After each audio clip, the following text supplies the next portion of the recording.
रोहित पवारांच्या विरोधात ईडीकडून पुरवणी आरोपपत्र दाखल करण्यात आलंय। महाराष्ट्र सहकारी बँक घोटाळा प्रकरणामध्ये पुरवणी आरोपपत्र दाखल करण्यात आलंय। कन्नड साखर कारखान्याच्या लिलाव प्रक्रियेमध्ये घोटाळा झाल्याचा आरोप आहे।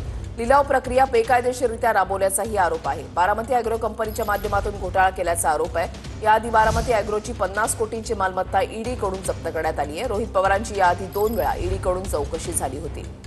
कृष्णा सोनरवाडकर आमचे प्रतिनिधी अधिक माहिती देतील। कृष्णा,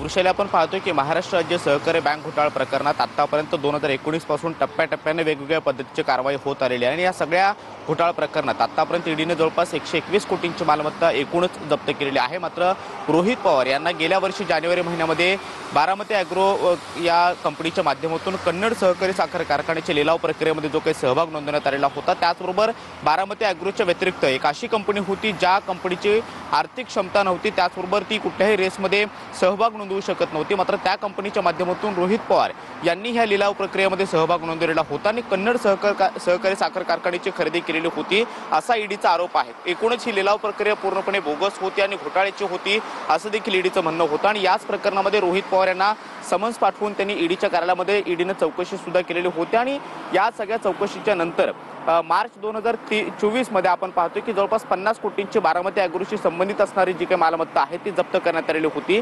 याच प्रकरणामध्ये आतापर्यंत जो काही तपास झालेला आहे त्या सगळ्या तपासानंतर ईडीनं रोहित पवार यांच्या विरोधामध्ये कोर्टामध्ये पुरवणी दोषारोपपत्र जे आहे ते दाखल केलेलं आहे। या सगळ्या प्रकरणात आतापर्यंत जो काही तपास झाला त्या सगळ्यामध्ये अनेकदा नावं आलेली होती। अजित पवार आणि त्यांच्या पत्नीचं सुद्धा नाव आलेलं होतं, मात्र ते वगळण्यात आलेलं होतं आणि फक्त कंपनीलाच आरोपी बनवून त्यामध्ये ईडीनं आरोपपत्र दाखल केलेलं होतं। मात्र आता रोहित पवार यांच्या अडचणीमध्ये वाढ होताना पाहायला मिळते आहे, कारण रोहित पवार यांच्या विरोधामध्ये ईडीनं बारामती अॅग्रो कंपनीशी संबंधित जे काही पुरावे आहेत ते जमा केल्यानंतर स्पेशल पीएमएलए कोर्टामध्ये ही पुरवणी आरोपपत्र दाखल केल्याचं कळतं आहे।